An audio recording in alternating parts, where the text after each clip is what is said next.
Hey guys, your friendly neighborhood natty here. My name is Matthew, and today's video is going to be a range report for the Samurai Edge Part 2.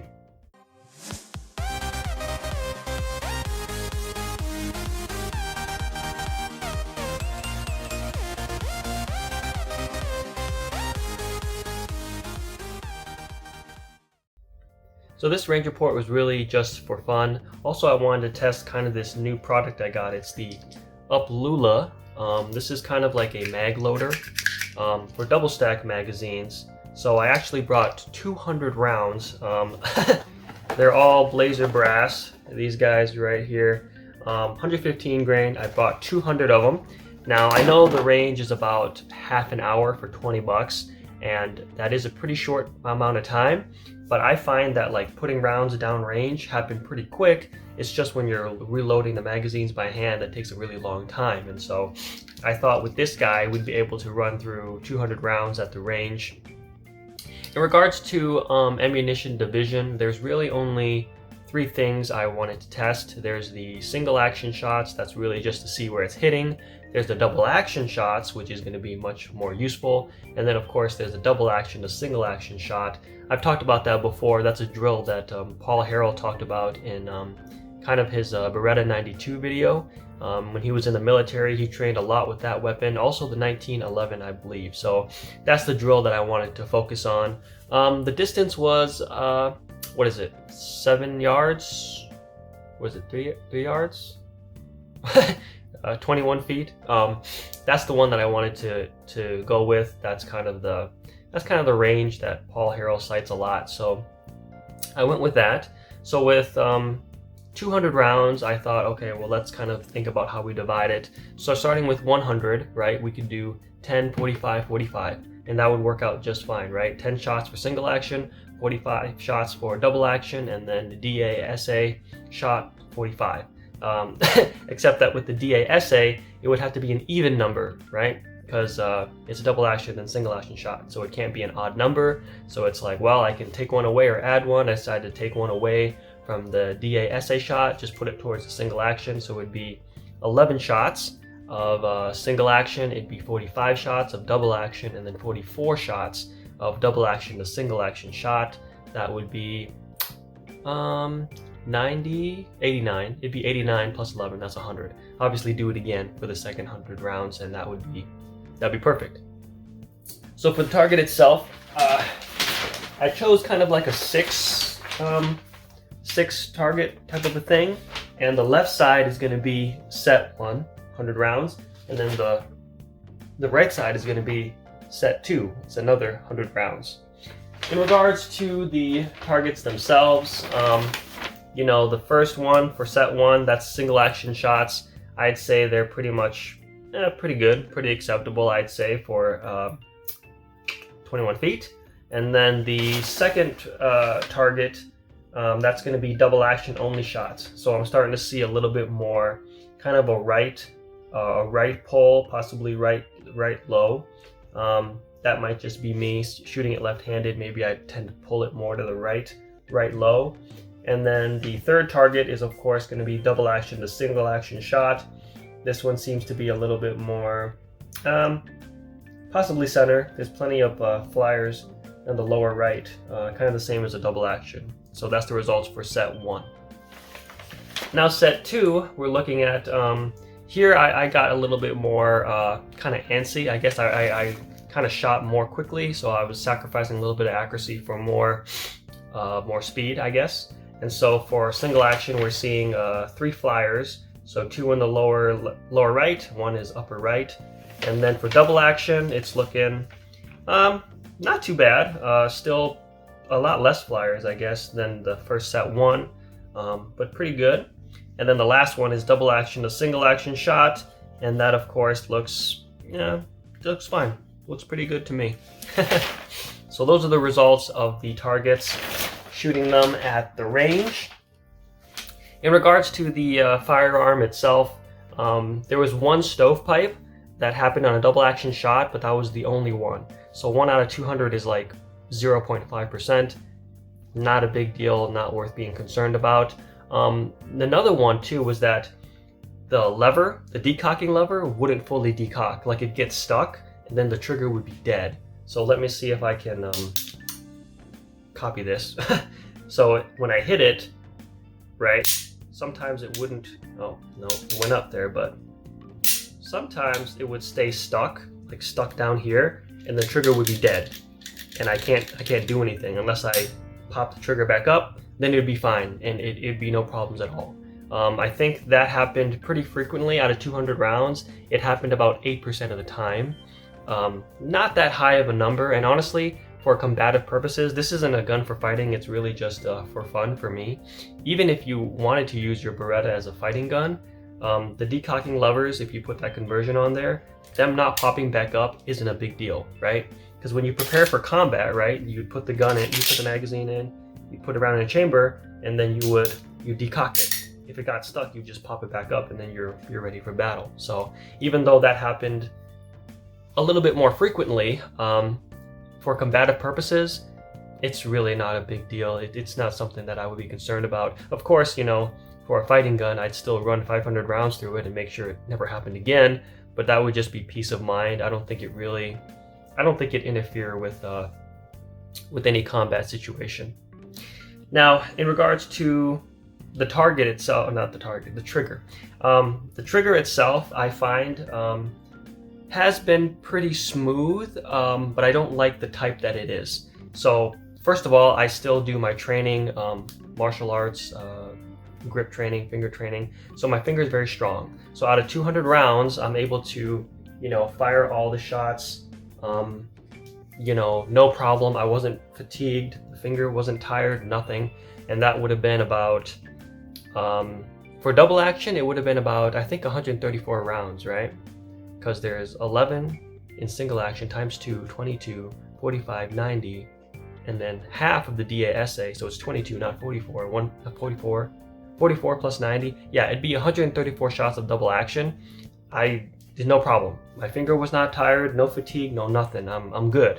So I did my part, right?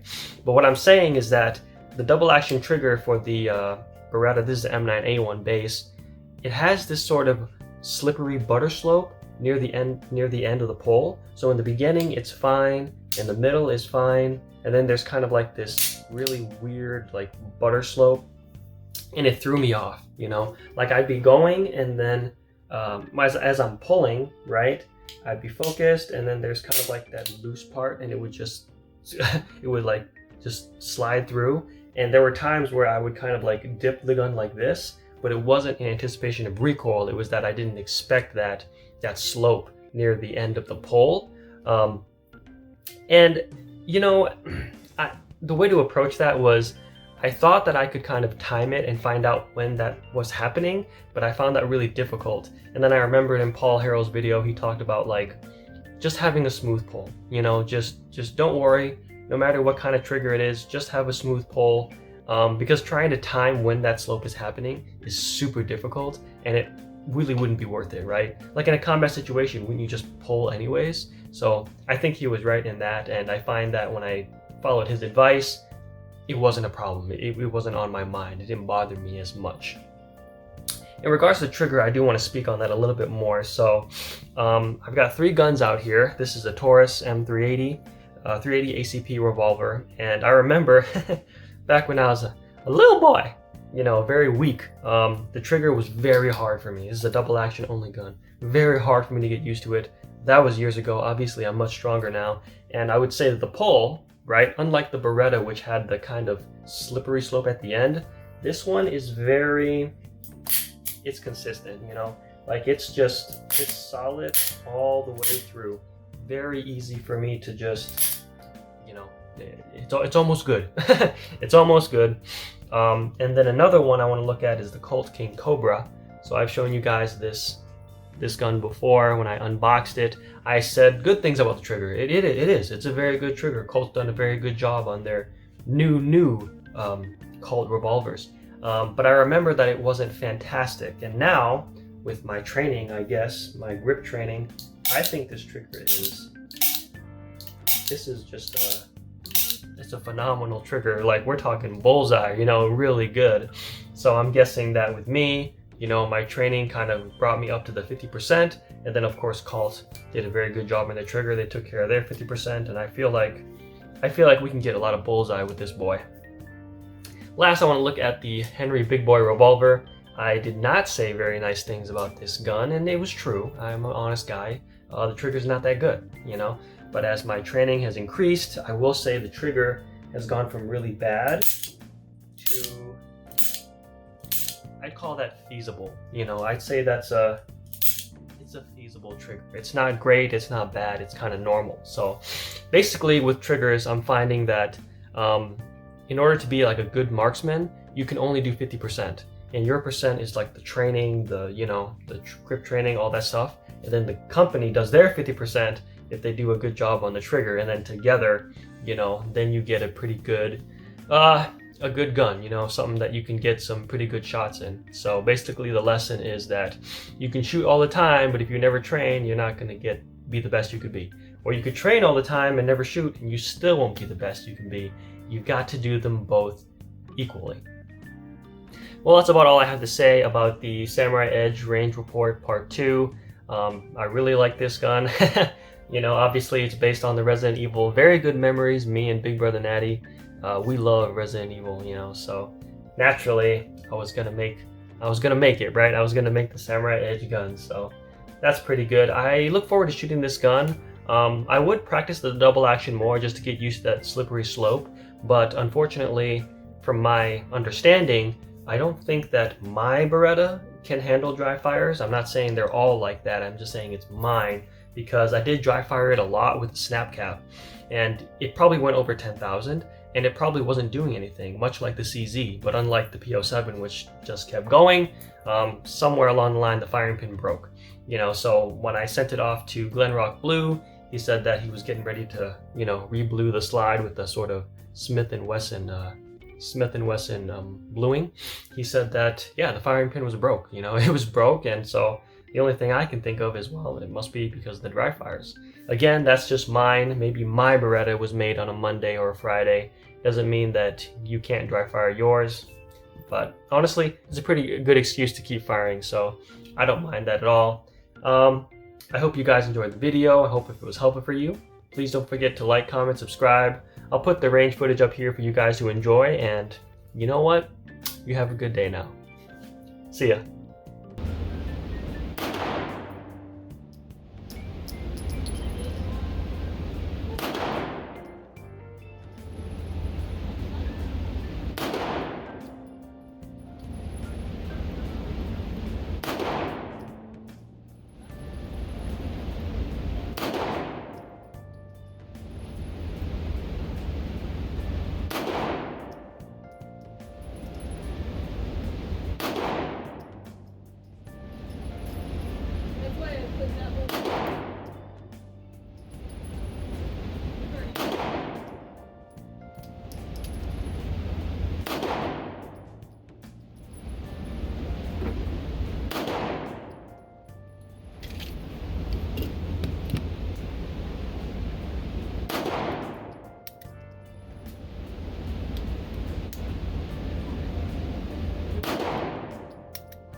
You learned martial arts!